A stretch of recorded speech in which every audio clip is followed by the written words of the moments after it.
Salam, salam sejahtera untuk kita semua. Kenalkan, nama saya Saifuddin Ibrahim. Saya orang Bima, lahir di Bima, besar di sana. Ibu saya adalah guru agama dalam keluarga itu. Saya belajar mengaji dari kecil.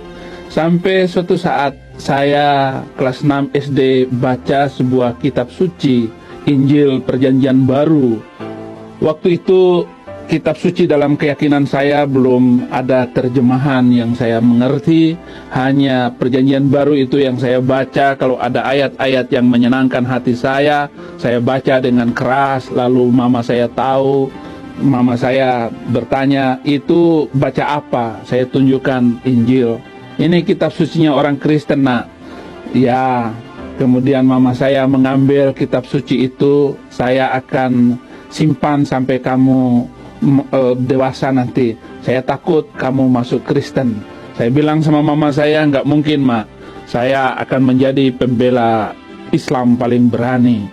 Tamat SMA penasaran di mana sekolah yang mengajarkan Injil. Lalu saya disarankan oleh kakak-kakak saya yang sudah kuliah di Malang dan di Makassar, masuk Usuluddin. Alhamdulillah, saya dipilih oleh pimpinan pusat Muhammadiyah, dapat beasiswa dari pimpinan pusat untuk kuliah di Solo. Saya ambil jurusan perbandingan agama, semua agama saya pelajari, Yahudi, Kristen, Islam, Hindu, Buddha saya pelajari. Hingga suatu saat saya mengerti dan saya lulus terbaik, kemudian menjadi pakar perbandingan agama. Lalu saya mengajar di Jepara, saya dapat istri orang Jepara namanya Nur Hayati. Dari istri ini lahirlah 3 anak laki-laki semua. Yang pertama saya kasih nama Fikri Khomeini, yang kedua Saddam Hussein, yang ketiga Muammar Gaddafi. Kenapa saya kasih nama anak-anak semacam itu, saudara-saudara? Karena saya sangat mencintai keyakinan saya, karena saya benci dengan Kristen. Saya nggak suka dengan orang Kristen. Tetapi memang Tuhan itu hebat. Saya tatkala menjadi orang Kristen, saya baca Yesaya 42 ayat 6. Aku ini Tuhan telah memanggil engkau untuk maksud penyelamatan, telah memegang tanganmu, aku telah membentuk engkau dan memberi engkau menjadi perjanjian bagi umat manusia, menjadi terang untuk bangsa-bangsa. Ayat ini rasanya menjadi kekuatan bagi saya. Betapa jahatnya ke hati saya karena sebuah keyakinan bahwa saya mau menjadikan anak-anak saya teroris semuanya.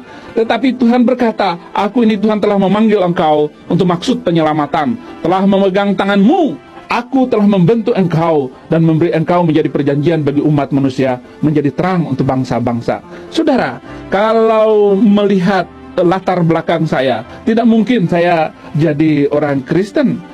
Jangankan jadi orang Kristen, bayangkan saja tidak mungkin, tidak terlintas dalam hati saya untuk menjadi orang Kristen, apalagi menjadi penginjil, menjadi pendeta semacam ini. Waduh, jauh dari pikiran saya.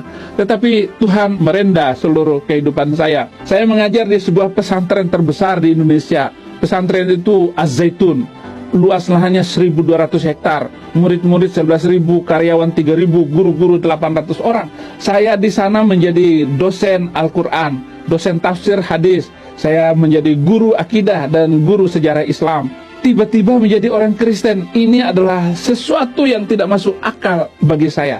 Tetapi bagaimana Tuhan membawa rencana indah itu, yaitu saya harus menerima kebenaran di dalam Tuhan Yesus Kristus. November 2005, waktu saya menjadi kepala humas di pesantren itu, saya didatangi oleh The Gideons International yang membagi Alkitab ke seluruh dunia. Saat itu, saudara-saudara, saya terima 1.400 Alkitab untuk dibagikan kepada seluruh santri saya. Tetapi Desember 2005 saya diundang Natalan bersama di Cirebon. Tetapi oleh pimpinan saya, bukan saya yang diutus, orang lain yang diutus. Sehingga hari itu saya bertugas sebagaimana biasanya, saya laporkan semua tugas saya. Tetapi tiba-tiba kepala rumah sakit bilang kepada saya, katanya Ustaz Saifuddin Ibrahim yang datang Natalan bersama. Belum saya jawab, dijawab oleh pimpinan saya, kalau Ustaz Saifuddin Ibrahim yang datang Natalan bersama, maka pulang jadi pendeta Abraham. Saudara-saudara, itulah malam terakhir saya bertemu wajah dengan pimpinan pesantren ini. 4 hari kemudian saya tinggalkan pesantren ini. saya kacau balau, saya tertekan oleh satu kalimat, saya harus menjadi orang Kristen. Saya pulang ke rumah saya, sampai di rumah enggak balik-balik.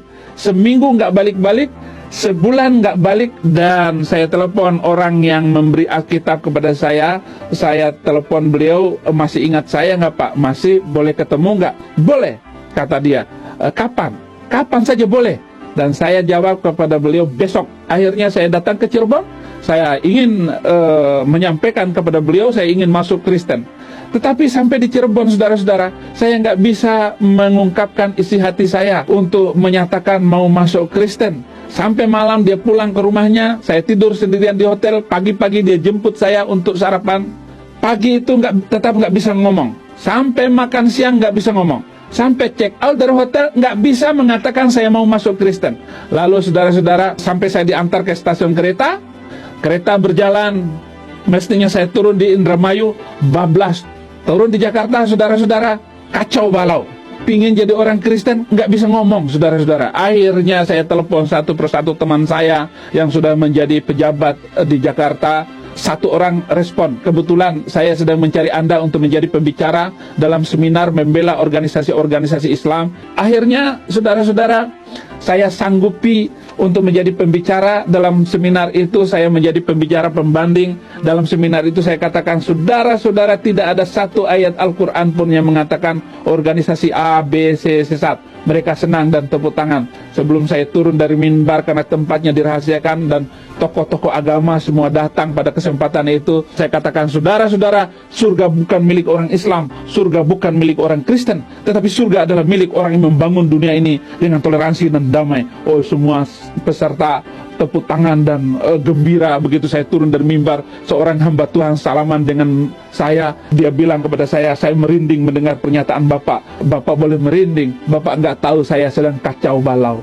Setelah pulang dari seminar itu, saya telepon orang yang mengundang saya Natalan bersama. Sekarang saya panggil ayah.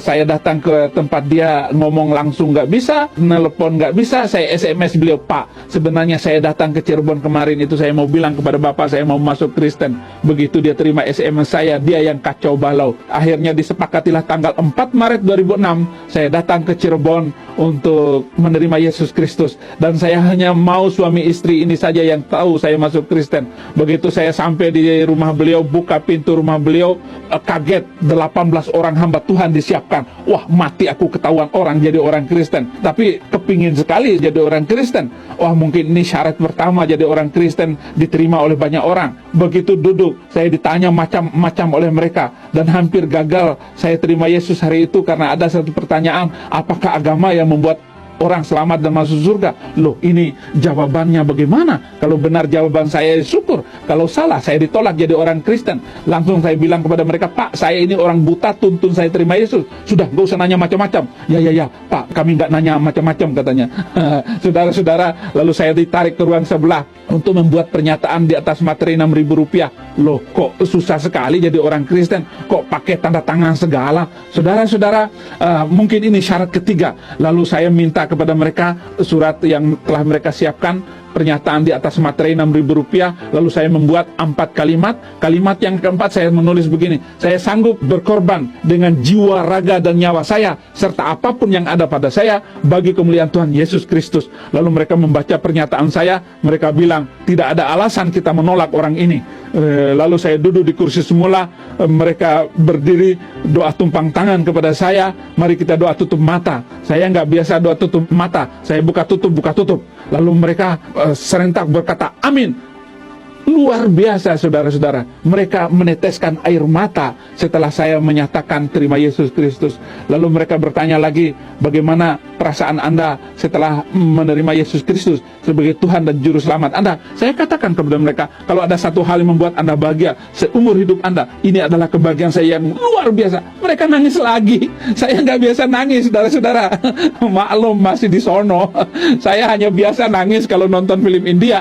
Lalu mereka bertanya lagi kepada saya, bagaimana program Anda selanjutnya? Saya katakan, saya ingin belajar Alkitab menurut iman saya. Lalu mereka menyiapkan rumah untuk saya belajar Kristen. Mereka membuka buka perpustakaannya 3 hari di Semarang, 3 hari di Cirebon, 3 hari di Jakarta, dan pendeta berganti-ganti mengajar saya untuk belajar membaca Alkitab. Macam-macam lah yang saya pelajari. Ternyata saudara-saudara, belajar menjadi orang Kristen itu gampang, tetapi yang susah itu adalah menjadi murid Kristus. Dan ini harus belajar sampai mati. Kalau sekedar belajar Kristen, apa susahnya? Tetapi yang susah adalah bagaimana mengikuti teladan Yesus Kristus. Dia mati di atas kayu salib untuk setiap orang yang mau diselamatkan. Artinya, saya menyadari bahwa saya hidup bukan untuk diri saya, tetapi untuk orang lain, untuk anak cucu yang akan datang, untuk sesiapapun yang bisa meniru teladan hidup kita sebagai orang percaya. Oh, itu dia. Baru saya mengerti kenapa Yesus disalib. Setelah saya menerima Yesus Kristus, saudara-saudara, mereka bertanya lagi, bagaimana program Anda selanjutnya? Saya katakan kepada mereka, saya ingin mengeluarkan anak saya pindah. Lalu saya tinggalkan rumah tempat tinggal saya, tanah-tanah yang sudah dibeli saya tinggalkan semua, jabatan dan kehormatan saya tinggalkan semua. Lalu kota yang saya mengerti hanya Jakarta. Ada satu rumah ngontrak 2 tahun. Lalu pindah, perabotan sudah rapi semua. Lalu saya bilang kepada istri saya seminggu kemudian, istriku, sekarang saya sudah menjadi orang Kristen. Saudara-saudara, 7 hari 7 malam istri saya menangis. Dia banting bantal di depan saya. Dia bilang, kamu gila. Padahal saya masih waras. 7 bulan tinggal di rumah ini. Dia bawa kabur 3 anak saya, masih kecil-kecil waktu itu. Saya menginjil kemana-mana, banyak orang yang memilih hidup baru karena penginjilan saya. Tetapi tatkala saya pulang ke rumah saya, anak dan istri saya menolak saya dengan keras. Ditinggalkan oleh anak istri ini adalah pergumulan yang menyusahkan hidup saya. Saya waktu itu baru pulang dari Surabaya. Saya buka pintu rumah, hanya satu lampu yang menyala, tidak ada yang menyambut. Anak istri saya nggak ada. Buka pintu kamar, istri saya nggak ada. Barulah saya sadar bahwa istri saya sudah kabur. Saya lempar oleh-oleh yang saya bawa dari Surabaya. Saya menangis, Tuhan Yesus, istri saya sudah kabur. Setelah puas menangis, saya telepon istri saya, istriku, kamu adalah hadiah terindah yang pernah dikasih Tuhan di dalam kehidupan saya. Tidak ada wanita yang bisa mengisi rongga cinta di hati saya, hanya engkau. Hadiah terindah telah engkau berikan, 3 anak laki-laki semua. Istri saya menangis, saya pun menangis. Setahun, saudara-saudara, istri saya tidak mau. Bahkan saya tanya, kenapa dia nggak mau kembali lagi. Dia bilang kepada saya, kamu najis. Najis kenapa sayang? Kamu makan babi. Istriku, nggak mungkin saya makan babi. Kalau saya makan babi, babi yang makan saya. Tetapi satenya enak, kata orang-orang sih. Saudara-saudara, setahun lewat, istri saya tetap tidak mau kembali. Anak-anak sudah pindah sekolah semua. Dan ini adalah suasana yang menyedihkan sekali. Saya mau telepon, HP-nya dimatikan. Saya ganggu telepon rumahnya, lobe cas telepon.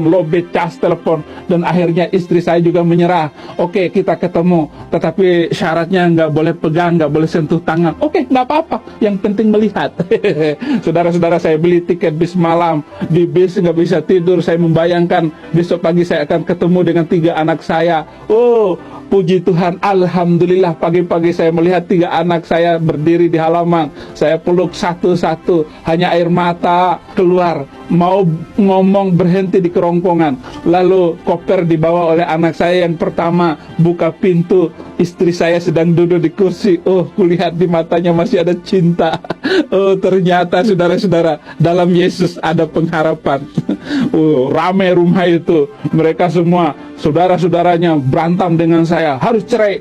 Saya katakan, saya tidak punya istri untuk saya ceraikan. Dia adalah satu-satunya kehidupan saya, cinta saya yang tidak akan berubah dengan istri saya. Saya katakan begitu kepada mereka. Dulu kamu Islam, sekarang Kristen, itu sebabnya harus cerai. Saya katakan, apa hukum yang boleh memisahkan orang yang dalam keadaan cinta? Saya tetap mencintai istri saya, walaupun istri saya tidak mencintai saya. Mereka semua ingin memisahkan saya dari cinta saya dengan istri saya. Lalu setelah matahari mulai meninggi, keluarga-keluarga sudah pulang, dan saya tinggal dengan istri. Lalu saya ngobrol dengan istriku, kita harus hidup serumah. Kalau kita cerai, anak kita yang rugi. Yang penting kita hidup serumah. Silakan kamu tetap Islam, saya Kristen. Anak-anak terserah anak. Istri saya bilang, tidak ada satu alasan pun yang membuat kita harus hidup serumah. Dan satu-satunya alasan, kamu harus masuk Islam lagi. Istriku, saya nggak bisa jadi orang Islam, saya hanya bisa jadi orang Kristen. Yesus hidup di dalam saya hidup dalam Yesus Kristus. Istri saya lalu ambil gunting, dia kejar saya pakai gunting. Saya lari, saya bawa laptop saya, di pintu ada sepatu saya.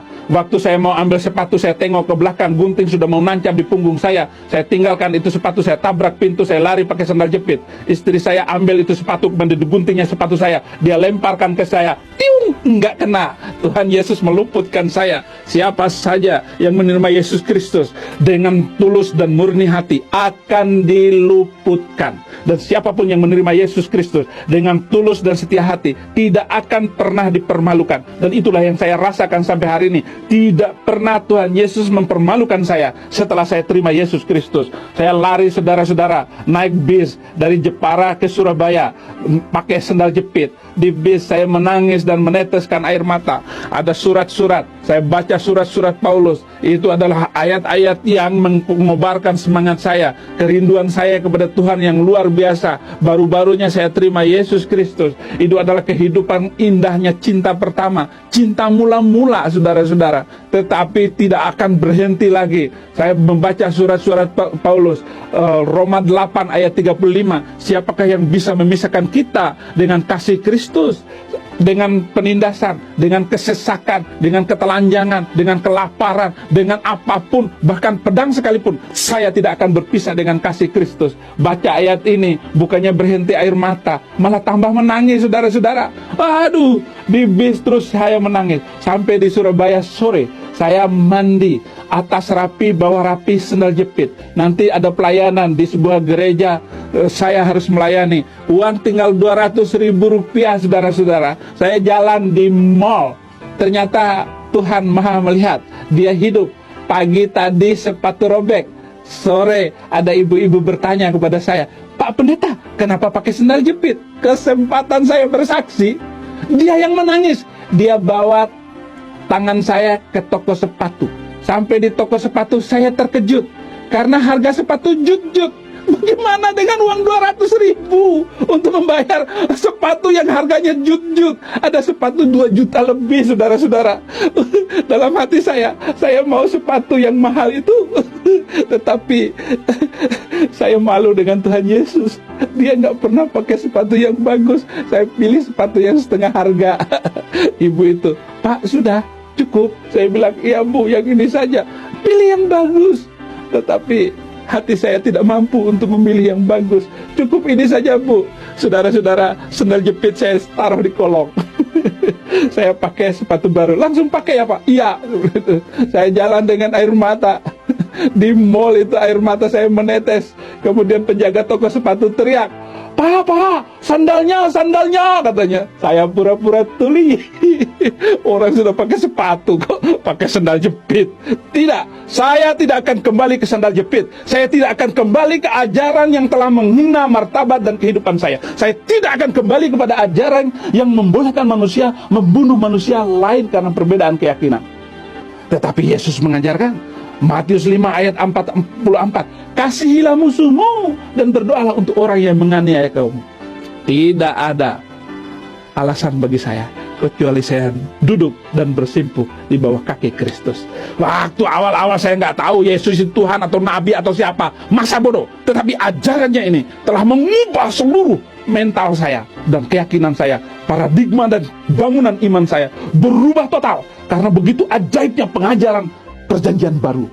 Sejak kerusuhan yang melanda Indonesia, banyak gereja yang dihancurkan. Kemana-mana saya pergi ke Poso, saya pergi ke Ambon, saya melihat bagaimana sisa-sisa kerusakan. Saya datang ke Bekasi, ada satu gereja yang sudah 3 kali dirobohkan, diratakan dengan tanah oleh orang-orang yang berjubah. Jemaatnya kocar-kacir, bahkan ada perempuan yang lompat pagar, ditusuk kemaluannya.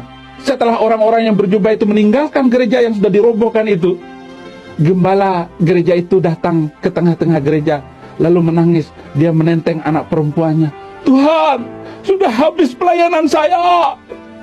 Anaknya yang masih gadis besok pagi akan sekolah. Bapak, saya sudah habis buku saya, pakaian saya. Besok saya pakai apa ke sekolah Pak? Dengan mata kepala saya melihat itu. Saya berdoa kepada Tuhan, Tuhan Yesus berikan saya waktu untuk berbicara betapa jahatnya manusia-manusia yang tidak mengenal Tuhan. Biarlah saya membela mereka, Tuhan. Berikan waktu itu kepada saya, Tuhan. Itulah suasana yang luar biasa. Saya tidak akan kembali ke sandal jepit. Saya sudah pakai sepatu baru. Air mata menetes. Ada lagu waktu itu yang baru saya dengar. Saya nggak tahu siapa pencipta lagu itu. Bapa, sentuh hatiku, ubah hidupku menjadi yang baru. Waduh, saudara-saudara, betapa indahnya pakai sepatu baru. Sepatu baru adalah lambang pertobatan. Orang yang pakai sepatu baru hanya boleh jalan di jalan yang baik. Dia tidak memikirkan lagi masa lalunya. Dia tidak memikirkan lagi apapun yang ada di belakang. Yang di depannya adalah Yesus Kristus. Itulah orang yang pakai sepatu baru. Orang yang pakai sepatu baru tidak boleh berjalan di tempat becek. Kalau perlu, copot itu sepatu. Dan itulah yang kita mengerti tentang pertobatan itu. Malam hari itu saya khutbah sore. Wah, luar biasa. Urapan Roh Kudus itu, semua jemaat meneteskan air mata dan terharu. Pulang, kemudian saya telepon istri saya. Istriku, saya tidak pernah lupa berdoa untuk kamu. 5 kali sehari saya berdoa untuk kamu. Mau tidur ingat kamu, bangun tidur ingat kamu. Mau makan ingat kamu, di gelas ada wajah kamu, di piring ada wajah kamu. Saya selalu menyebut nama kamu. Saya mencintai kamu, istriku. Istri saya bilang begini, saya juga tidak pernah lupa berdoa untuk kamu, suamiku. Apa doa kamu? Tiap selesai sholat saya berdoa supaya kamu masuk Islam lagi. Istriku, kamu salah berdoa. Nggak mungkin Tuhan Yesus mengabulkan doa kamu. Tetapi doa saya lah yang dikabulkan oleh Tuhan. 1 orang bertobat, seisi rumah diselamatkan. Istri saya menangis, saya pun menangis. Halo, telepon putus. Tapi saya percaya doa saya lah yang dikabulkan oleh Tuhan.